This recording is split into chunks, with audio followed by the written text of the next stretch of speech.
if you don't live in an area and there's a roundabout on a main street, I find it extremely difficult to not get in an accident, especially like on Weber Road in Bolingbrook, where you have all these signs and you got to follow them.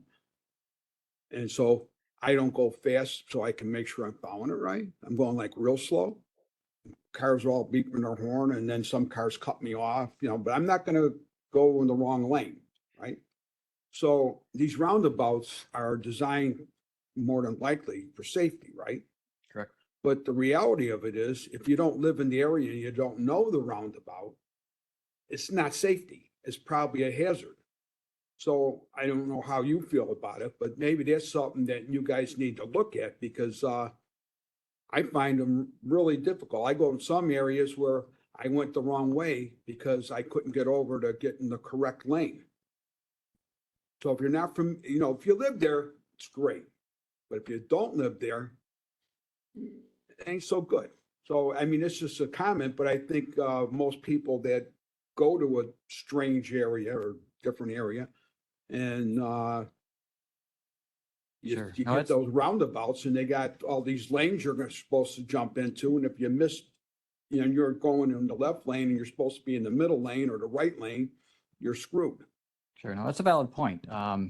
It's something new for a lot of us. Like I said, this is our first one on the county highway system, not in Will County as a whole.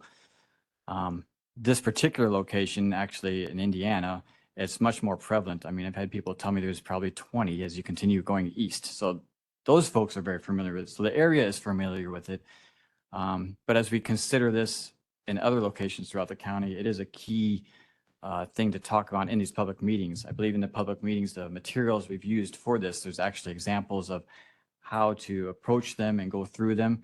So the consultants are tasked with making sure the residents are aware that this is probably something new for some, and there are examples of how to approach them.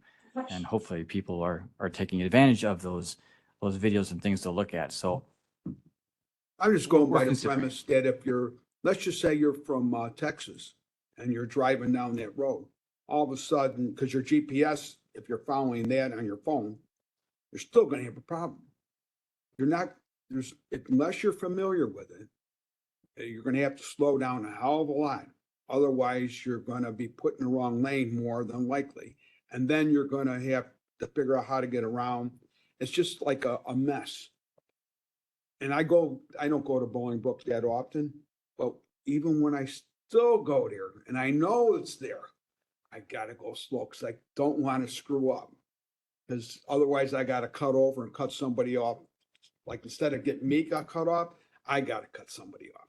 I don't want to do that. So, I mean, that's just, even like if you're going to Bolingbrook Country Club, they got that roundabout on Rodeo Drive. Yeah, they do. Oh, that's a little bit easier to navigate, but if you're not paying attention, you're screwed there too. Thank you, Member Balich. Member Freeman. Round and round and round, and someday I'm going to actually make it to the right lane and. Yeah, I agree. This is great information.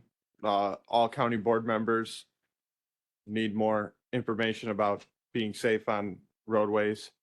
So, I'm going to vote yes for it. oh, okay. That's not the point. The point is that maybe, the point is maybe